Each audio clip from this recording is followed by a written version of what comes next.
Bienvenue dans notre maison d'édition, l'IA. Découvrez gratuitement des livres audio en français. Pour ne pas manquer nos prochaines vidéos, abonnez-vous à notre chaîne. 1 à 5. Cinquième filtre: l'anticommunisme. Le dernier filtre est l'idéologie anticommuniste. Perçu comme le mal absolu, le communisme a toujours été le spectre qui hante les propriétaires, menaçant dans ses fondements leur position de classe et leur supériorité établie. Les révolutions soviétiques, chinoises et cubaines furent de véritables traumatismes pour les élites occidentales. Aussi les conflits et les exactions largement rendus publics des pays communistes ont-ils contribué à élever l'opposition au communisme au premier rang des principes de l'idéologie et des politiques occidentales. Cette idéologie aide à mobiliser le peuple contre un ennemi.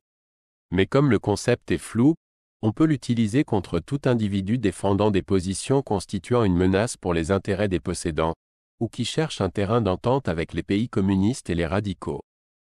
Permettant de diviser la gauche et les mouvements de travailleurs, cet outil sert de mécanisme de contrôle politique.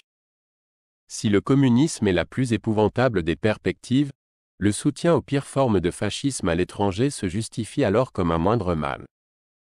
La même argumentation justifie l'opposition aux sociodémocrates qui font preuve de faiblesse face aux communistes et sont un jouet entre leurs mains. Les démocrates, fréquemment accusés d'être insuffisamment anticommunistes, voire pro-communistes, sont constamment tenus sur la défensive dans un environnement culturel où l'anticommunisme est la religion dominante. S'ils laissent le communisme, ou quoi que ce soit qui puisse être estampillé de la sorte, triompher dans les lointaines provinces de l'Empire américain, le prix à payer est extrêmement élevé. Si la plupart d'entre eux ont de toute façon complètement intériorisé cette religion, tous subissent une énorme pression pour faire la preuve de leur anticommunisme, ce qui les conduit généralement à se comporter en purs réactionnaires. Et leur soutien occasionnel aux sociodémocrates s'effondre souvent sitôt que ces derniers semblent manquer de poigne à l'encontre de leurs radicaux ou tout groupement populaire organisé à une échelle généralement marginale.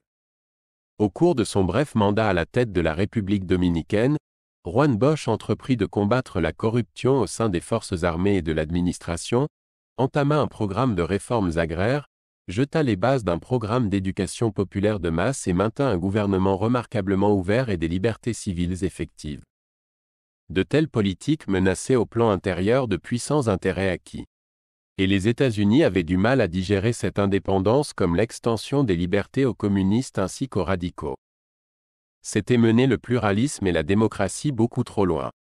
Kennedy était extrêmement déçu de la façon dont Bosch entendait gouverner. Le département d'État prit rapidement en grippe le premier président dominicain démocratiquement élu depuis plus de 30 ans.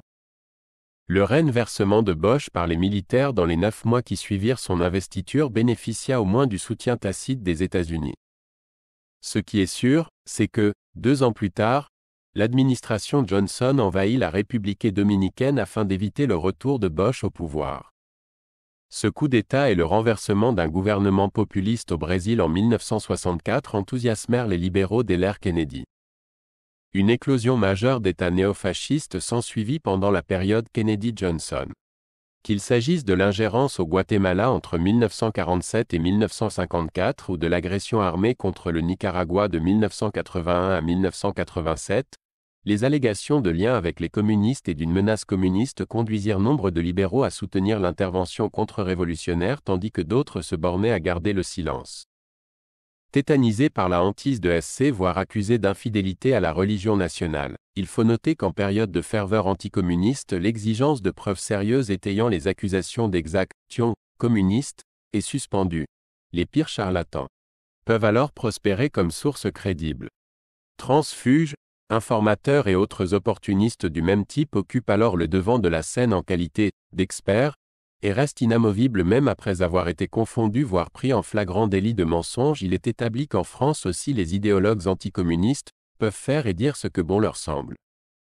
En 1949, Pierre Day décrivait les camps de concentration de Staline comme l'une des plus glorieuses réussites de l'Union soviétique, représentant la totale suppression de l'exploitation de l'homme par l'homme, ancienne permanente de l'aile dure du Parti communiste.